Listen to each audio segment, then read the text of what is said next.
ஏவாளைப் போல கிறிஸ்துவுக்குள் பிரியமானவர்களே, ஏதேன் தோட்டத்தில் சாத்தான் ஏவாளை தேவனுக்கு கீழ்ப்படியாமல் தடை செய்யப்பட்ட கனியை புசிக்கும்படி சோதித்தான்.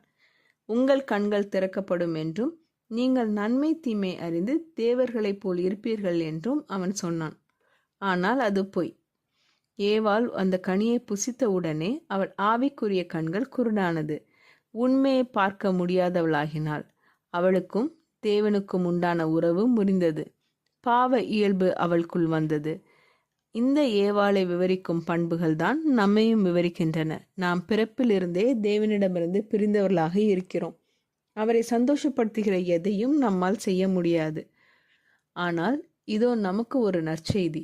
இயேசு கிறிஸ்து பூமிக்கு வந்து ஏவாளின் பாவத்திற்கும் நம்முடைய பாவத்திற்கும் தண்டனையை ஏற்றுக்கொண்டார். அவரின் பாவமில்லாத வாழ்க்கை, சிலுவை மரணம் மற்றும் உயிர்த்தெழுதல் மூலமாக நம்முடைய பாவங்கள் மன்னிக்கப்படக்கூடியவைகள் ஆயின. நாம் ஏவாளை போல குருடர்களாக இருக்கிறோம் என்பதை ஒப்புக்கொண்டு நம்பிக்கை இயேசுவின் மேல் வைக்க வேண்டும். ஏவாளை போல நாமும் தேவனிடமிருந்து விலகியவர்களாக இருக்கிறோம் என்பதையும், அதனால் நமக்கு மீட்பர் இயேசு எவ்வளவு அவசியம் என்பதையும் நீங்கள் எப்பொழுதாவது சிந்தித்ததுண்டா? ஜெபம் செய்வோம்.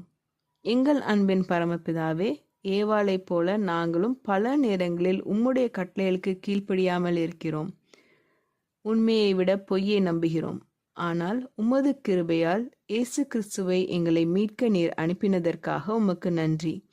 ஆண்டவரே, என் ஆவிக்குரிய கண்களை திறந்து உண்மையை பார்க்க கற்றுத்தாரும்.